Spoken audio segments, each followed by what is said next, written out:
Amen. Thank you. Could we have roll call, please? Councilmember Davis, Present. Hutchins, Present. Candia, Present. Mayor Pro Tem Martina, Present. Mayor Caden. Thank you. Declarations of conflict of interest. There being none. Ceremonial matters. We have none tonight. Items number 7, items from the public, non-agenda items. If anyone has any item they'd like to bring before the council, now would be the time. Please, over the podium and state your name and address, please.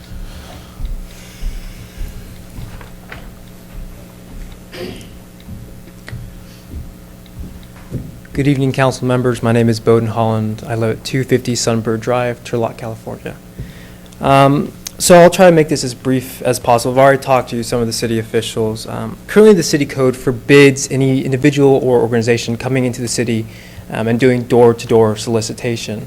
Now, understandably, these laws were passed with the best interest of the citizens of Newman to potentially mitigate any nuisances. But the company I work for believes that this is perhaps put the citizens at a disadvantage and is blocking them from certain opportunities. So it is my goal, along with the city, or the company that I work for, Solar City, to seek an exemption to this law and be granted access to Newman. So as a company, our main goal is to strive to provide consumers electricity through solar panels. So they don't have to purchase, they don't have to lease. Rather, we come, we put the panels on their home, and we function more as a utility, charging them for the electricity.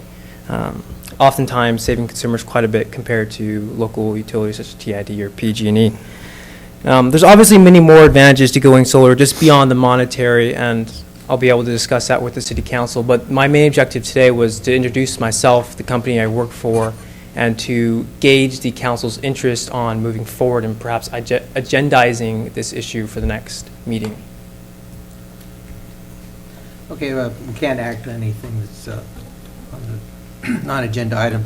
So, Michael, would you want to? Council, as I spoke with Ian, our city attorney, a little bit, what I would recommend at this point is have our city attorney evaluate our current code and how it sits. Okay. Bring back a report to the council at the next meeting, which would be July 7th. Mr. Holland would be available to come and hear our intake on our perspective on it, making sure we're in compliance with everything. And then at that point, it would be an agendized item. He could also be available to speak to the item as well, and then you would have the authority to potentially take action. And I apologize. I said July 7th. I meant July 8th would be the next council meeting. If that's so pleases the council, we can move forward in that direction and work with our legal counsel. Okay. Is that satisfactory? Yeah, Okay. yeah, I've already received your firm's information, and I'll forward our legal department and try to make them in contact. And it's not the first time we've had these issues, and we're trying as well right now in Patterson because they also have anti-solicitation laws that we're trying to overcome. Thank you very much for coming forward. Thank you. Number 8, consent calendar. A, waive all readings of ordinance and resolutions except by title. B, approval of warrants. C, approval of minutes of the June 17, 2014 special meeting. D, a resolution rectifying memorandums of understanding between the City of Newman and the operating engineers local number 3, miscellaneous bargaining group. E, adopt resolution number 2014, next number, resolution amending the City of Newman's personnel rules. F, adopt resolution number 2014, a resolution of adopting salary schedules for management, supervisors, and confidential positions for the City of Newman. And I bring it to the council for. I move that we accept the consent calendar as read. Motion is made. Second the motion. And second, all those in favor? Aye. Motion carried. Thank you. Item number 9, public hearing. Adopt resolution number 2014, a resolution confirming the assessment and ordering a levy for lighting and landscaping maintenance district for fiscal year 2014-2015. Good evening. Good evening, council members. In accordance with the Landscape and Lighting Act of 1972, in the previous council meeting, the City Council adopted 2 resolutions. approving the annual report for the lighting and the landscaping maintenance district, and establishing the intention of the City Council to conduct a public hearing today concerning the levy and collection of assessment for the district for fiscal year 2014 and 15. So the last step in this process is to confirm the assessment and order the levy for the district for fiscal year 14, 15. So happy to answer to any question. Any questions for the council? Since this is a public hearing, I open it now to the public for anyone that'd like to come forward and speak. There being none, I bring it back to the council with direction. I'll make a motion. We adopt resolution number 2014, next number, a resolution confirming the assessment and ordering the levy for the lighting and landscape maintenance district for fiscal year 2014, 2015. I'll second that. Okay, motion's made and second. All in favor? Aye. Motion carried. Thank you. Number 10, regular business. Adopt Resolution 2014, a resolution authorizing the city manager to execute a land purchase and sales agreement for 2,000-plus acres for use in operation of the water treatment facility. Thank you, Mayor Pro Tem, members of the council. Tonight before you, we have a draft land purchase and sale agreement with the Dunkley Lucas Property Owners Group. There's a copy of the agreement in your packet. At this point in time, we're looking at purchasing 200 acres. If we're going to go onto the screen here. When you look at the green outline, that's our existing wastewater treatment plant. This area down here on the bottom that I'm kind of outlining right now. As you may recall, we purchased that a few years ago. That's called McPike 1. That's our latest expansion, and we're currently farming that operation right now. The two red pieces are what we are constituting to be called McPike 2. They make up a sum of 200 acres. Again, they're currently being farmed at this particular time. They're being leased out to a farmer. And they do fodder crops, oats, those types of things for dairy production. These two pieces, as we see here, have been offered to sale for us by the property owners group. Long-term wise, these are purchases that we will need to move forward with the expansion of our wastewater treatment plant. As you know, as council, and we've discussed this, we have a farming operation, so we take our treated effluent, our wastewater, we treat it, clean it up, and then we apply it to the land and grow crops. Under that farming operation, we generally will farm up to a profit in excess of about $100,000 a year. So it also helps keep our rates very sustainable and low. But as we continue to build out our general plan over a period of time, we will need additional lands to go out there as well as additional storage. So again, because the property owner group came to us and this is the opportunity to buy land, you generally take that opportunity when it becomes available to you. The first piece here that I'm showing would probably look to make some improvements out there, regrade it, fence it, and do a few other things that are necessary out there. That would generally incur in the next 3 to 5 year time frame. The second piece is probably closer in that 5 to 10 year time frame where we would then continue to extend our infrastructure further, and this is actually going back towards the city here. We would extend our infrastructure out that way and probably in more in the 5 to 10 year period, and then bring that into the farming operation as well. Just as a matter of note, the yellow ones on there is 103 acres that we just recently purchased. And again, that's more for an LID or low impact development for storm drainage. And our goal on that particular project is to clean up some of our storm drainage water and then be able to utilize some of that in our farming operation as well, and helping our wastewater treatment plant operator get a lower salt content, lower salinity water out to the farm to help with our wastewater discharge permit. So again, because we have a willing seller at this particular point in time, the sewer operations fund contains enough cash to close this as an all-cash deal within 60 days. Those are the terms of the agreement that we're proposing. We have placed terms in this. We've come up with a tentative price that's identified in the purchase agreement. With council approval of this land purchase and sale agreement, we'll have to go out and get it appraised to make sure that that's the minimum value, so it's not a gift of public funds, and that we're paying the appropriate price. If it does not appraise at that particular price, then we come back to the table with the property owners and reevaluate it and bring it back to the council. So with that, I can answer any questions that you may have. Oh, just one last thing. I have, because I try to keep in close contact with our wastewater treatment plant operator. He would, at this particular time, support the acquisition of these properties. If this council so desires, that he would find that favorable as well. Anyone have questions for Michael? I got a couple of questions, Michael. Based on that sales price, that's, unless I'm miscalculating, that's about $17,500 an acre. That's correct. What did we use, or how did we come up with a comparison on that of fallow ground, basically? The appraisal will do that.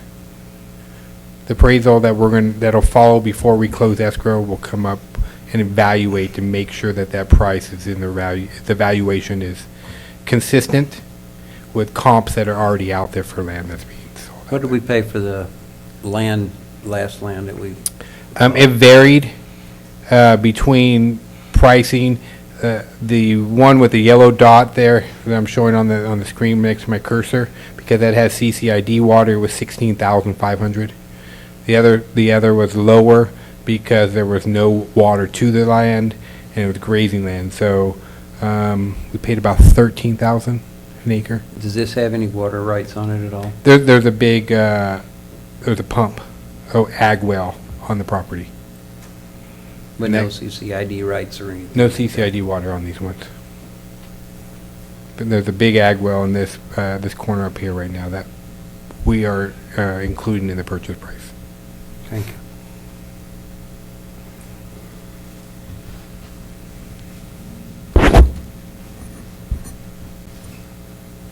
Members, any other questions?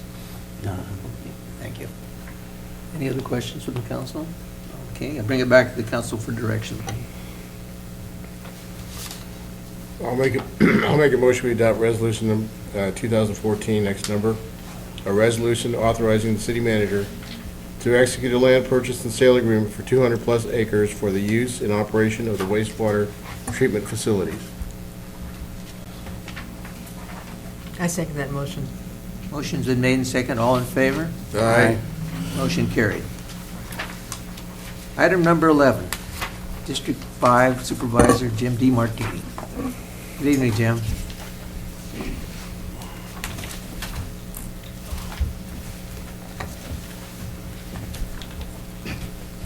Good evening, Mayor Pro Tem Martina, council members and staff. I just wanted to talk a little bit tonight about the Health Summit, which is coming up the 21st. I know I've mentioned it before, but the task force is going to be meeting this Thursday at the Del Puerto Healthcare District. That's the 17th at 6 o'clock. And that time, we're going to be going over the summit, talking about our vendors and our teams, which I hope this year that Newman will have another team. He had the Public Works Department who finished second last year, so maybe you can get them to do that again. We have talked to Dr. Jordan DePaz from the Doctors Medical Center. He's going to be our speaker. And we're also have added in for just about 5 minutes Scott Good from Crescendo Consulting, and he is a consultant that has been paid for by Doctors or Emmanuel Medical Center, and that's doing the demographics for the west side as relating to health issues, access to health care and demographics, what problems people are having, lifespans, and it's quite a detailed study, and it was all paid for by Emmanuel. So he's going to be presenting part of what he's found at the Health Summit, and we will have a pretty good report when it's all finished. Emmanuel has been a longtime member of the task force and has been very helpful. And of course, Doctors Hospital is the one providing the other speaker. For this meeting, we have Griselda, or Esmeralda Gonzalez, and she's with our County Health Services Agency, and she's going to be talking about nutrition education and physical activity. As we're looking for, projects to do. So with this survey in the nonprofit status we have, and I think that we'll have something together this year, to something we can do really good for the community. We're also going to be talking about acquiring liability insurance. So we are planning to hire a intern from Stanislaus State, Turlock. The college requires that we carry a minimum amount of insurance, so that's one of the action items that we have. And that's about it. Remember, the West Side Walks are every Wednesday at the high school tracks, Newman, Patterson, and Gustine around Miller Park. So I'll be out tomorrow night walking around the track trying to get some exercise, so hope other people will join too. And that's all I have this evening. Thank you, Jim. Anything new on Crow's Landing? Well, we've come along quite a ways on that. Keith Boggs, who is the project manager, said that he will have something before the board by the end of the summer. I've seen preliminary drawings of it, and it is everything within the base, like we originally wanted. And the first part of it will be 5-acre parcels, about 5 or 6 of them, that we will develop. And then also to rebuild, the runway and put in fuel tanks and hangars. The object is to have the business park and an operating airport.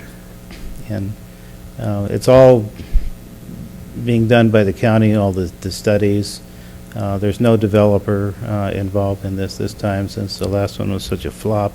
The county decided to just do it ourselves, which is what we should have done in the first place. I would think, this year we should have something to present to everybody on what we're going to do. But I think you'll be satisfied with it. It's a business park and airport. There's no real component to this at all, and it is only the footprint of the base. And as that park would be developed, we will continue leasing out the ground for farming operations until, there's a need for it. But the first phase will be 50 acres. Thank you so much. Anyone else have any questions? Thank you, Jim. Item 12, items from the city manager and staff. Thank you, Mayor Pro Tem. Just wanted to let the council know that Thursday will be Superintendent Felt's last day. They're having a little reception, going away reception for him from noon to 2 p.m. So you're welcome to attend that. You have a letter from our Congressman, Jeff Denham, inviting you to the naturalization ceremony that's being held on July 1st. A couple other events of note. This Sunday will be the Comforting Kids Car Show. I know Jim plans on bringing one of his cars down for that one. He enjoys it.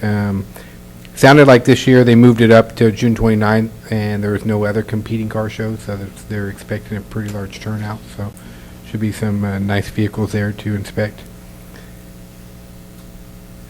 We're, I believe, either today or tomorrow, we will be closing escrow on the 4 former RDA properties that are being transferred over to the city. So I just went and signed docs yesterday with Chicago Title, so that should be closing, I think, either today or tomorrow and getting recorded. So, and then just lastly, July 4th is coming up. It's a Friday, and city offices will be closed. I can answer any questions that the council may have. Michael, one of my neighbors asked me about the movies in the park. Did we used to have them more often than we're having around? It's always been... We've always done 3 a year. Okay, right. Three per summer, 1 per month. Yeah, because I think it seems like more and more people are finding that very enjoyable for the family. Yeah, and we can maybe look at expanding it next year, but right now we're doing 1 a month. Thank you. You're welcome. Anyone have any questions? Michael? Thank you. Staff? Chief? I don't have anything tonight, but be happy to answer any questions. Stephanie? Nothing tonight. Oh, Lou? Yeah, I got something. We've got about another week left in our fiscal year. The auditors have already been in contact with us, making their requests for data for them to test. The audit period goes between now and December when they make their presentation of the financials. Most of their testing is done between now and September. They're going to be coming out in July for 2 days to be on site and have us kind of like a pop quiz, randomly pull stuff for them. And then we'll come back out in the beginning of September to do the same thing again. Between those two periods, they request a mountain of data from us that we send off to them, and they test it back in their facility. So it's a very thorough examination of our fiscal year. We don't anticipate any unusual events, just like in prior years. And be happy to answer any questions you can have about our finance department. Any questions? Are we pretty solvent right now? We got enough reserves to last us. We're good. Anyway, okay, Public Director Kim, Nothing to report tonight. thank you. And from the council, Don? Nothing. Roberta? I don't have anything tonight. Nothing for me. Okay, the only thing I have to say is, go USA. Russia, I mean, China, Germany, we're going to get you. Okay, with that, I'll ask for adjournment. So moved. Second. We are adjourned. Thank you so much, everyone.